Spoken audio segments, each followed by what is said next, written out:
The wind howled through the valley like a living creature.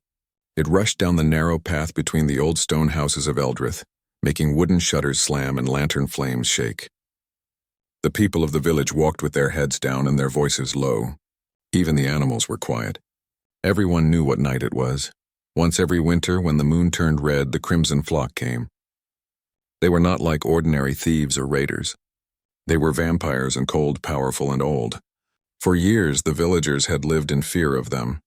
The vampires demanded blood. If the people did not give it, terrible things happened. This year, the demand was different.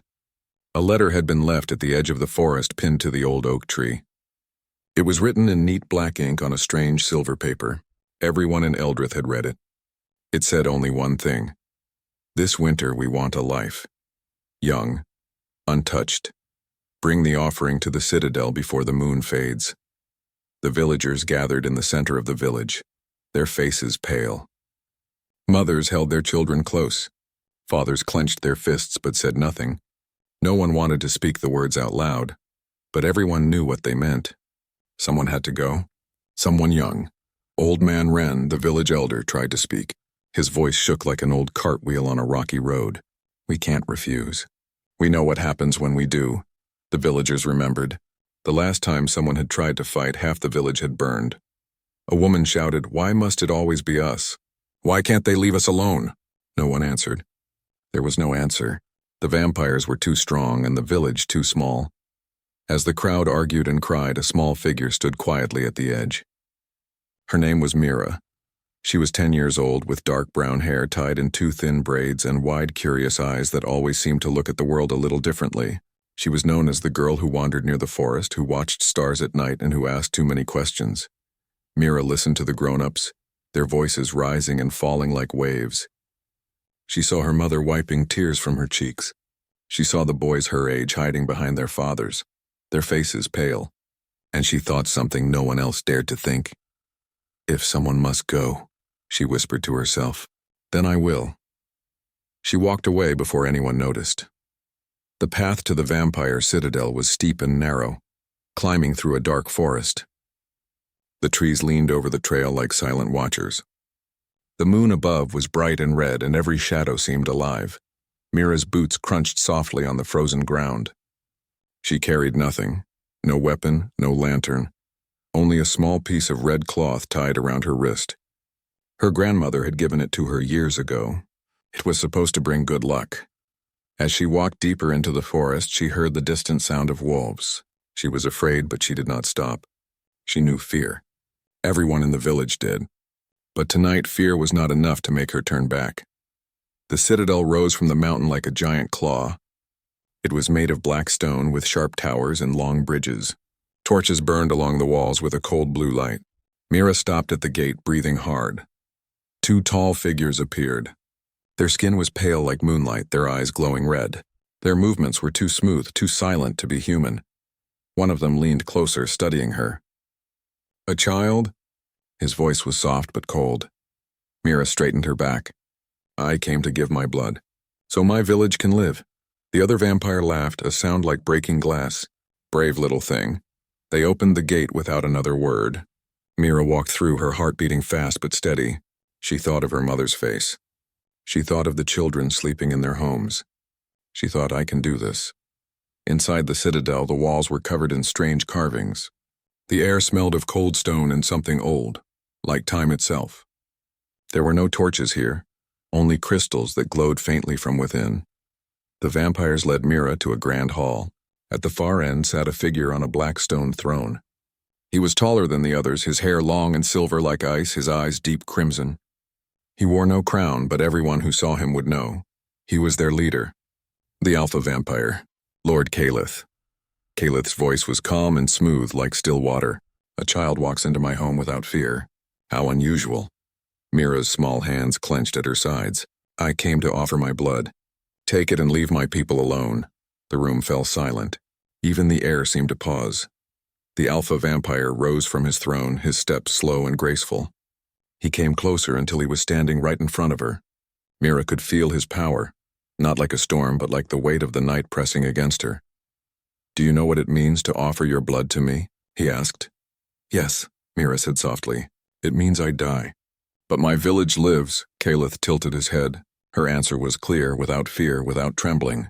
There was no begging, no tears. Only quiet courage. He studied her face for a long time. Then, to the surprise of every vampire in the hall, Calith began to laugh. But it wasn't a cruel laugh. It was something stranger, something almost warm. You are not like the others, he said. They send lambs to the slaughter. But you walked here yourself. You are not a lamb, you are... Interesting. Mira said nothing. She didn't understand what he meant, but she kept her chin high. Calith turned away from her and walked back toward his throne.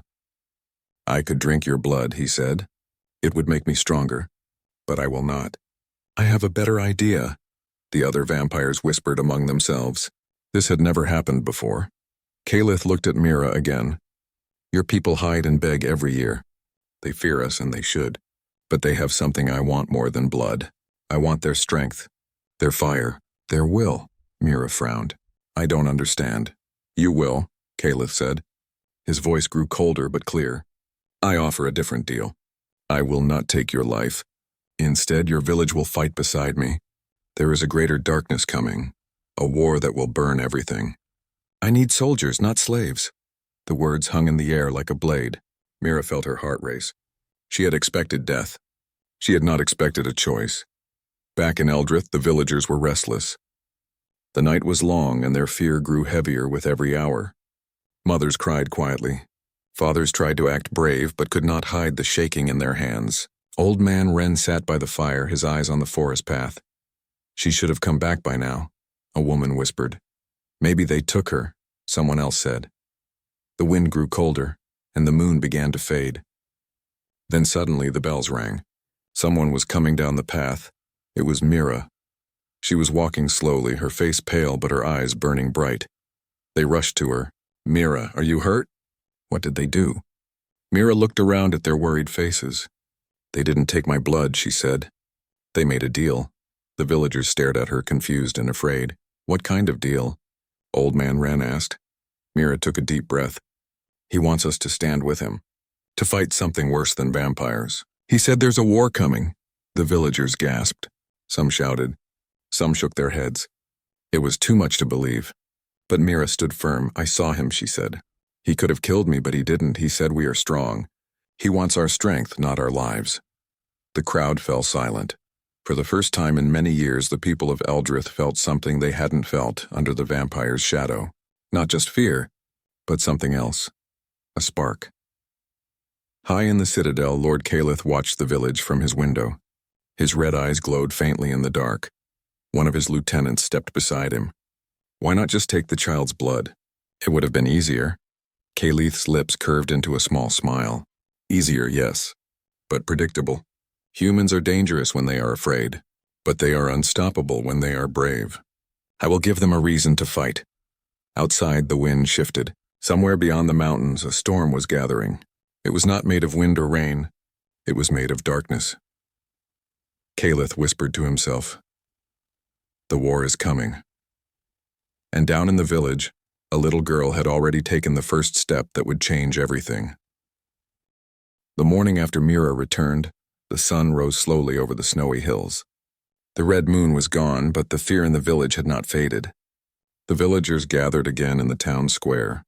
Everyone wanted to know what would happen next. Mira stood in front of them, her small hands clenched at her sides. She had slept very little, but her eyes were full of determination. The wind blew softly through her braids as she spoke. He said there's a war coming, Mira repeated. He said we can choose. We can join him and fight, or be crushed by what's coming. The people murmured nervously. Joining the vampires sounded impossible. The Crimson Flock had been their fear for years, but Mira had stood in front of their leader and lived. That alone made some people listen more closely. Old man Wren raised his hand for silence. His voice was tired but firm. Mira, are you sure this is not a trick? Mira met his eyes without shaking. He could have killed me. He didn't. He said humans are strong. He said he wants to fight the real enemy, the Wraith Legion. That name, Wraith Legion, echoed in the crowd like a cold wind. Few had heard it before, but it carried a weight that made hearts tighten. A tall man stepped forward.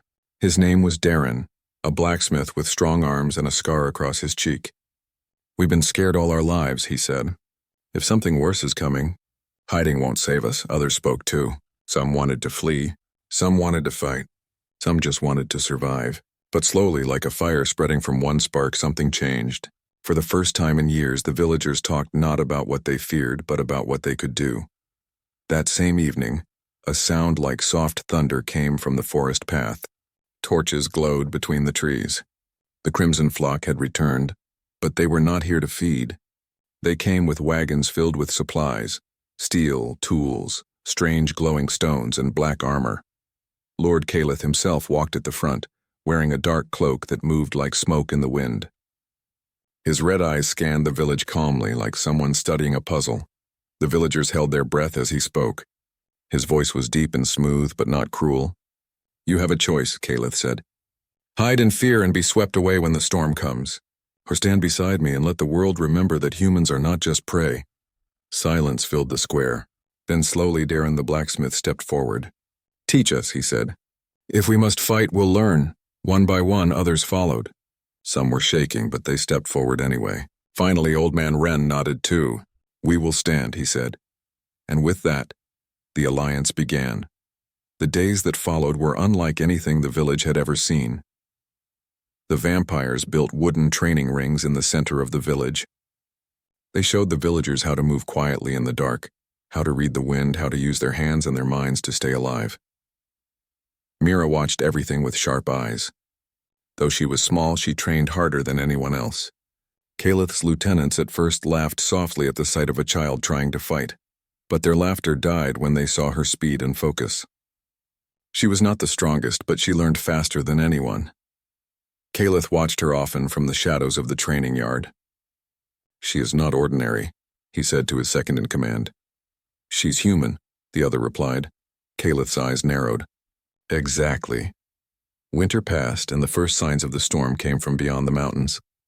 Black clouds that never moved. Strange cold winds that carried whispers at night. Crows stopped flying. Wolves disappeared. One night Mira woke from a dream. In it she saw a vast army moving like smoke. The Wraith Legion. They were not alive. They were not dead either. They were shadows with faces of ice and empty eyes that reflected nothing. She felt their cold breath even as she opened her eyes. She ran to the citadel where Calith stood at the highest tower. He was already looking at the same direction in the north. They're coming, aren't they? Mira asked. Calith did not look at her. Yes. The night before the war, the village looked different. No longer just a small cluster of wooden houses. Walls had been built strong and high. Watchtowers rose like teeth. Lamps made from vampire crystals burned with a steady blue light. Humans and vampires stood side by side on the walls, checking weapons, sharing quiet words. The fear was still there, but now it walked with something else. Courage. Mira stood in the center of it all, wearing a leather coat and holding a torch. She was not a soldier. She was still a child, but everyone in the village looked at her as if she carried something larger than herself. Hope. Calith approached her quietly. You should not be on the front lines, he said. She turned to him, her eyes steady. I'm the one who made the deal. I'll see it through. Calith gave a small smile, the kind that barely touched his face but carried meaning. You remind me of someone I once knew, he said softly. Long ago. The wind howled again the next morning, just like the night Mira first walked into the forest. But this time the village did not cower. They waited. Then it came, a wave of shadows crawling out of the mist. The Wraith Legion. They did not walk like men. They flowed like a black tide, silent and endless. The ground seemed to freeze where they passed. The villagers held their breath. The vampires raised their weapons. Calith's voice echoed over the walls. Hold the line. Mira gripped her torch tighter. She remembered the faces of her people. She remembered the fear that once ruled their lives. And she whispered to herself, not anymore. The wraith struck like a storm, but the humans were ready. They had built trenches, traps, and towers. They had learned from their vampire allies how to move fast and strike smart. The vampires, faster than any human, moved like shadows against shadows. The villagers fought beside them, not as prey but as partners. Mira ran between the lines, bringing light wherever the wraiths crept in. The torch in her hand burned with a strange glow, brighter than fire, as if the very flame knew what it was fighting for. Caliph watched her from above, his eyes sharp. "She carries light in the dark," he whispered. As the battle stretched on, the Wraith Legion tried to break the center of the wall. For a moment it seemed they might succeed. Cold wind rushed through the gate. Shadows poured in. The villagers began to fall back. But then Mira leapt forward, standing right in front of the broken gate. She raised the torch high, and the flames roared louder, pushing back the darkness. Her voice rang clear. "We are not your prey. We are your reckoning." The words cut through fear like a blade. The villagers shouted behind her. The vampires moved forward. Caliph himself descended from the tower like a silent storm. The tide turned. Hours passed. The mist grew thinner. The Wraith Legion began to fade like smoke in sunlight. One by one, their shadows broke apart. The ground grew still. When the last shadow vanished, silence fell over Eldrith. The sun broke through the clouds for the first time in weeks. Mira lowered her torch slowly. Her hands were shaking, but her heart was steady. Around her, the villagers stared at the empty field where their enemy had once stood. They had won. That night, the village burned bright with lanterns and fires, but it was not just a night of victory. It was a night of change. Caliph stood on the hill above the village, watching the humans laugh and share food with the vampires. His second-in-command approached him. "You've done something no one thought possible," the vampire said. Caliph's eyes were soft. "No," he replied. "She did." He looked at Mira, sitting by the fire with the other children. Her face was tired but glowing with quiet pride. She had not only saved her village, she had changed its future. In the days that followed, news spread. Other villages heard of Eldrith's stand. Some came seeking shelter. Others came ready to fight. Slowly, a new alliance began to form. One where humans and vampires stood not as enemies but as partners. Mira walked through the village, listening to the sound of hammers and laughter. The fear that had once ruled their lives was still there somewhere deep, but it no longer owned them. Caliph walked beside her. "The world will remember this day," he said. Mira smiled softly. "Then let it remember us not for fear, but for fire." Caliph gave a small nod. "You lit the flame, little one."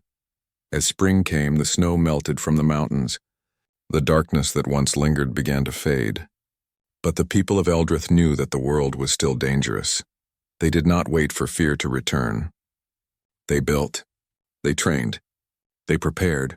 And every night, when the stars came out, Mira climbed to the top of the old wall and looked toward the north. She was not afraid anymore. She had faced darkness, and learned that even the smallest light can burn brighter than the night.